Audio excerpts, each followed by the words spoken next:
Hey everybody, it's Rick Jansen in Denver, Colorado. Realtor teaching you the fastest way to 150K. My co-host today is not available. He's taking a little break, but we will be subbing some fun folks in for him.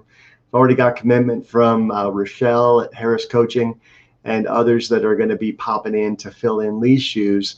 But today we are going to talk about one of the lead sources that we have just merely touched on to date, which is sphere of influence. Sphere of influence is merely people you know, right? These are people that you'd want to, you actually would know their name if you ran into them. You've done business with them. They're your friends. They're your family. And when you're a brand new agent, or even an agent that's doing under 100K a year, right? You likely have not been massaging your sphere of influence. You likely have not been staying in touch with them, asking them the right questions, presenting yourself as a professional.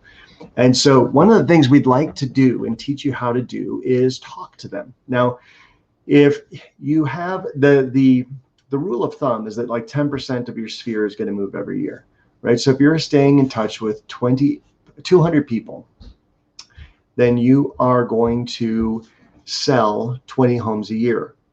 Now, well, 20 of them are going to move every year, but whether you sell them or not is up to you, and whether you're staying in touch, right? I'm going to just mute my phone here.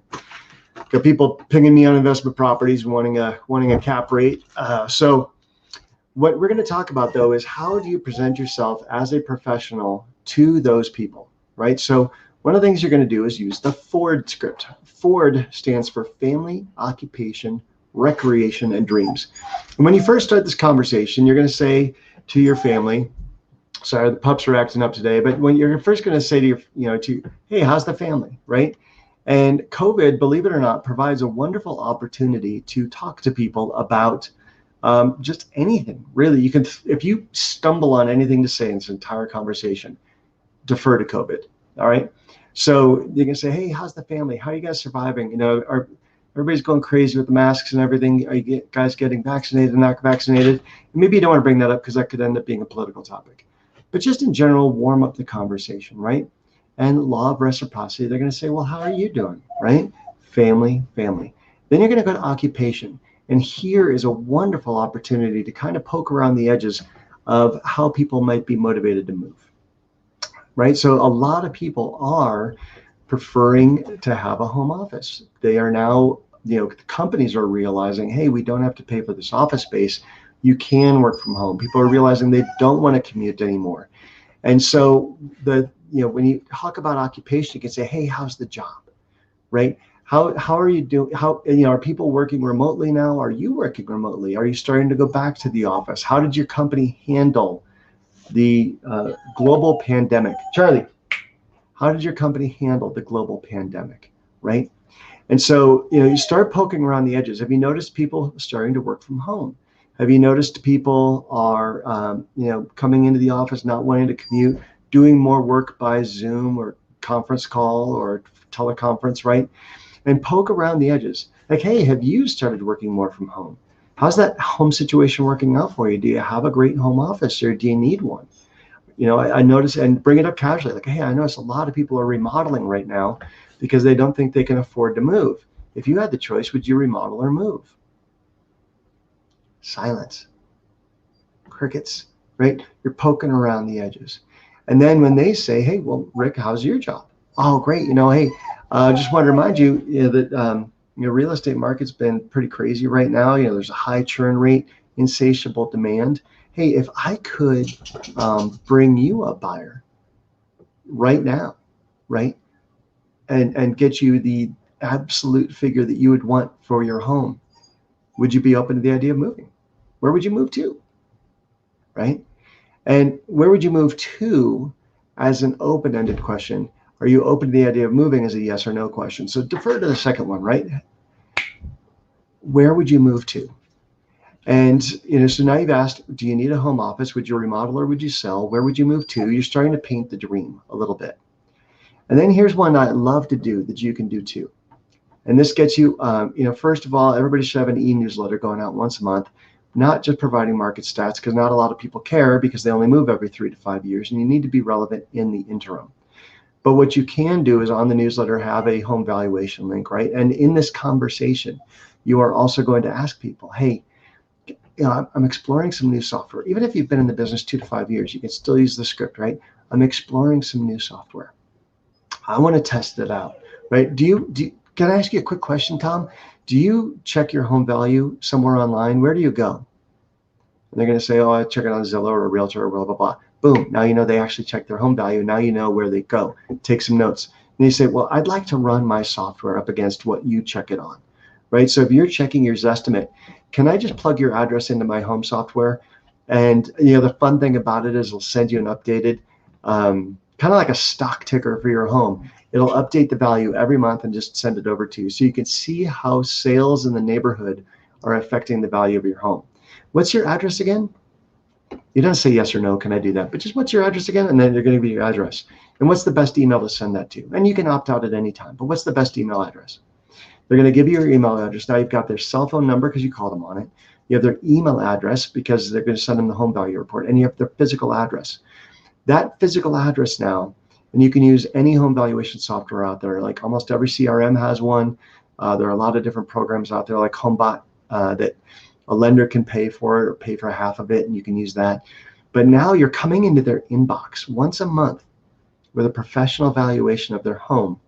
And something like a HomeBot, and I'm not endorsing it, I don't have an affiliate link or anything else like that, but shows how their equity is growing, shows whether they should be refinancing or what if they rented it out, opens up more conversations. And then when you call them once a month, and you want to be talking to them for just about 7 to 10 minutes, right? And you want to go through your whole list once a month with one phone call, right? Ford script, family, occupation, recreation, dreams. And when you call them once a month for your 7 to 10 minutes, just to warm up your sphere, stay in touch, you're not going to say, hey, who do you know is buying or selling a home, right? Because nobody knows that. But what you can say at the end of the recreation, let's go through a recreation and dreams, right? Recreation, hey, what are you guys doing for fun? How are you getting out and about during a pandemic? Dreams, hey, when this whole thing is over, what's the first thing you dream of doing, right? Are you going to go to Bali? Are you going to go to Bora Bora? Any other island with a B? Like, where are you going to go? What are you going to do? What has COVID prevented you from doing? Some people, it might just be, hey, I'm going to go to a restaurant without being in fear anymore, right? And bond with somebody over whatever their recreation and their dreams are. Then, if you want to, once a quarter, you can have like a backyard gathering. You don't have to go to a fancy restaurant. You don't have to rent out a bar. You don't have to do, rent tents and clowns and all this other stuff. If you're a high-risk family, you can ask people, hey, are you vaccinated, not vaccinated? If you're not concerned about that, you can, still kind of poke around the edges and say, hey, I'm trying to put together a COVID-safe backyard gathering just for friends and family. Would you like to be on that list, right? Just kind of do it once a quarter, just have barbecue and beer in my backyard, or lemonade and cookies, whatever you want to do, whatever floats your boat, right? Hey, kid games, we're going to do some bocce ball and cornhole tournament. Do something fun, right? Do something seasonally appropriate. We're going to do hot cocoa and caroling. We're going to, do Easter egg hunt. But once a quarter, you can have an event. So if you are absolutely terrified of calling people that like, and trust, then you can, make an excuse to have an event, right? Then your excuse for calling them is, hey, I want to make sure that you know about the next event I'm throwing or the next party I'm throwing. You want to get them on, so you want to get them on an e-newsletter, you want to get a home valuation report going, and you want to have a quarterly sort of friend get together, right? Where they remember who you are, remember why they like you, you remember why you like them. And you're never going to just sit there and say, your referral is my best compliment, la, la, la. Every Tom, Dick, and Harry is saying that, and it doesn't necessarily work. And just because everybody else is doing it doesn't mean that you should, right? So what you want to say is give them a reason to think about people who might be selling. Train your sphere, right? And so, if you're really gutsy, you can say, hey, if you were to sell today, who would you call? Silence, right? And, it puts them on the spot, but you want to ask the awkward question because you don't want to be dreaming and thinking that Jamal's your best friend and Teresa's your best friend and Maria's going to call you if they're not going to, right? You don't want to have your hopes up. And if they're not going to call you, you want to know why. You want to know, how could I be your top choice when you go to sell your house? I don't care if it's 3 years from now, 7 years from now. What can I do for you to be your number one choice, to be your realtor? How can I add value? How can I stay in front of you? If your friends will tell you, like, what do you need? Right? And that it's a scary thing to ask and be vulnerable, but you're asking because you're just saying, look, I'm not going to take this personally, but I just want to know how I can be the best real estate agent for you and for others, right? Maybe you already have a cousin or a sister that's a realtor, and I understand if you want to use them. Maybe they get the same results as I do, maybe not. I get phenomenal results for my clients. Highest possible price, lowest stress possible in the shortest amount of time. So you can give a little sales pitch, but you just say, look, I want to be the best I can be at what I do. Tell me how I can add value to you in the years when you're not selling a home, right? How can I add more value? How can I be present for you? Be vulnerable, take notes, and then give it to them. And then you're going to ask them, like, hey, if they're in a corporation, this might not apply, but many people are entrepreneurs. You could say, can I ask you a quick question? Juan, if I were to bring you your ideal client, what would that look like?